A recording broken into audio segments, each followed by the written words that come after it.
toute l'actu sur Monaco-Menton avec Frédéric Plat. Bonjour, a priori pas guère plus que des éclaircies dans le ciel de Monaco et de Menton pour ce mardi 29 octobre. Il va faire jusqu'à 21 degrés, 16 actuellement sur le littoral azurien avec une qualité de l'air annoncée bonne. La donne sera sensiblement la même pour demain et le reste de cette semaine avec quelques gouttes parfois, puis une baisse des températures dès jeudi. Du foot en semaine, ce sont les 16e de finale de la Coupe de la Ligue. Avant Monaco-Marseille demain, il y a 2 matchs aujourd'hui. Nîmes-Lens à 18h45, puis Bordeaux-Dijon à 21h05. Un bon plan pour les lycéens ou étudiants en post-bac. La jeune chambre économique de Menton, Roquebrune-Cap-Martin, vient de lancer une carte qui leur est destinée. Vendue 5 € et appelée #Génération French Riviera, elle offre des réductions et de nombreux avantages dans de très nombreux commerces, établissements et clubs, dont plus de 60 sont situés dans la cité du Citron. Restauration, beauté, prêt-à-porter, activités culturelles et sportives. Toutes les infos sont sur menton-info.fr. Plus que quelques jours pour rafraîchir votre CV. Dès lundi prochain va commencer le recrutement pour la prochaine fête du Citron. Vous aurez alors 3 semaines pour postuler pour des postes de manutentionnaire ou caissier contrôleur. Pour déposer candidature, il faudra être majeur au moment de la signature du contrat.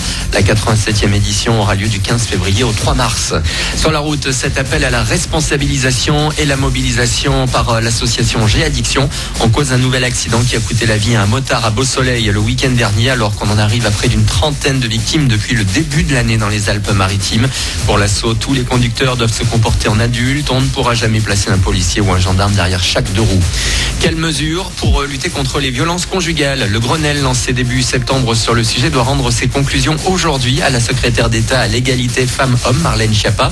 65 propositions par exemple pour mieux former les policiers et gendarmes à recueillir le témoignage des victimes.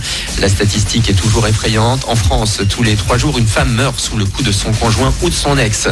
Il a reconnu les faits en garde à vue. L'homme de 84 ans, suspecté d'avoir visé la mosquée de Bayonne hier, a avoué avoir lancé un engin incendiaire avant de tirer sur 2 fidèles. Âgés de 74 et 78 ans, ils sont gravement blessés. Une nouvelle manière de consommer la télévision, le streaming bien sûr, avec Netflix, OCS, Amazon Prime.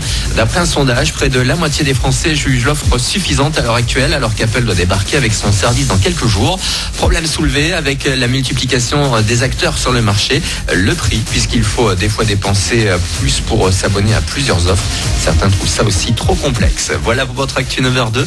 Excellent début de journée à vous, avec énergie à Monaco et Menton.